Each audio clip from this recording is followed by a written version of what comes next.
স্বাগতম রহস্য আর আগুনে মোড়ানো এক অবাক করা যাত্রায়। আজ আমরা চলেছি তুর্কমেনিস্তানের কারাকুম মরুভূমির মাঝখানে অবস্থিত সেই জায়গায় যেখানে মানুষের ভুলে সৃষ্টি হয়েছে প্রকৃতির এক ভয়াবহ অথচ মোহময় চিত্র। স্থানটির নাম দারওয়াজা গ্যাস ক্রেটার, তবে বিশ্বজুড়ে এটি পরিচিত ডোর টু হেল বা নরকের দরজা নামে। কিন্তু কিভাবে তৈরি হলো এই আগুনের গর্ত? কেনই বা এটি এত বছর ধরে চলছে? চলুন জেনে নিই এর পিছনের পুরো গল্পটি। তুর্কমেনিস্তান মধ্য এশিয়ার এক প্রাচীন দেশ, যার প্রায় 70% জুড়েই কারাকুম মরুভূমি বিস্তৃত। দারওয়াজা গ্যাস ক্রেটার এই কারাকুম মরুভূমিতে অবস্থিত, যা রাজধানী আশখাবাদ থেকে প্রায় 260 কিলোমিটার দূরে।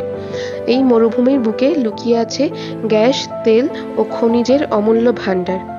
1971 সালে সোভিয়েত ইউনিয়নের একদল বিজ্ঞানী ঠিক করলেন এখানে তেল ও প্রাকৃতিক গ্যাস অনুসন্ধান করবেন। ড্রিল করার সময় তারা হঠাৎ একটি বিশাল প্রাকৃতিক গ্যাসের গহ্বরের মুখোমুখি হলেন। এর ফলে পুরো মাটি ধসে পড়ে। তৈরি হয় বিশাল এক গর্ত, যার ব্যাস প্রায় 70 মিটার আর গভীরতা প্রায় 30 মিটার। তখনকার বিজ্ঞানীরা ভাবলেন এত বিপুল গ্যাস বের হওয়া রোধ করতে গ্যাসে আগুন ধরিয়ে দিলে কয়েকদিনের মধ্যে তা নিভে যাবে। কিন্তু সেই আগুন দিন পার হয়ে মাস, মাস পার হয়ে বছর, আর এখন প্রায় 53 বছর ধরে জ্বলছেই। রাত নামলে এই আগুনের গর্ত থেকে ওঠা লাল কমলা শিখা আর গ্যাসের গন্ধ পুরো চারপাশকে করে তোলে অন্যরকম। দূর থেকে দেখতে মনে হয় যেন মাটির বুকে জ্বলছে এক বিশাল আগুনের কুণ্ড। অনেক পর্যটক বলেন প্রথম দর্শনে শরীরে শিহরণ জাগে, মনে হয় এই গর্ত যেন মানুষকে চুম্বকের মতো টেনে নিচ্ছে। আবার অনেকে বলেন গভীর রাতে যখন চারপাশ নীরব, তখন এই আগুনের গর্জন শোনা যায়।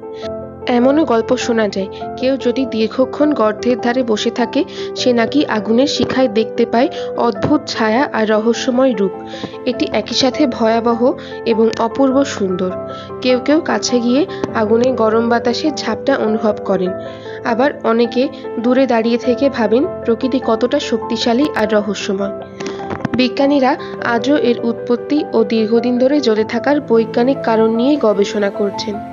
কেউ বলেন গ্যাসের মজুদ এত বেশি যে এই আগুন সহজে নিভবে না। আবার কেউ বলেন হয়তো গর্তের নিচে রয়েছে আরেকটি বিশাল গ্যাসের স্তর।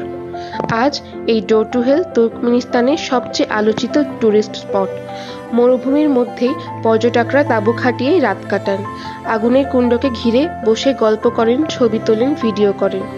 তবে সরকারের দিক থেকে মাঝে মাঝে এই আগুন নেভানোর কথাও উঠেছে, কারণ এটি শুধু বিপজ্জনকই নয়, এর থেকে নিঃসৃত মিথেন ও কার্বন ডাই অক্সাইড পরিবেশের উপরেও প্রভাব ফেলে। তবু রহস্য আর রোমাঞ্চের কারণে এখনো পর্যন্ত এটি জ্বলছেই। কেউ বলেন এ যেন মানুষের লোভ আর প্রকৃতির প্রতিশোধের গল্প। আবার অনেকের কাছে এটি এক অনন্ত অগ্নিপ্রদীপ, যা কখনো নিভবে না। আপনারা যদি সুযোগ পান এই রহস্যময় আগুনের গর্ত দেখতে যাবেন কি? নিচে কমেন্টে জানাবেন। ভিডিওটি ভালো লাগলে লাইক দিন, চ্যানেলটি সাবস্ক্রাইব করুন আর বন্ধুদের সাথে শেয়ার করতে ভুলবেন না। আমরা আবার আসব এমন নতুন কোনো রহস্যময়, বিস্ময়কর বা ইতিহাসের গল্প নিয়ে। ততক্ষণ আমাদের সাথেই থাকবেন। ধন্যবাদ।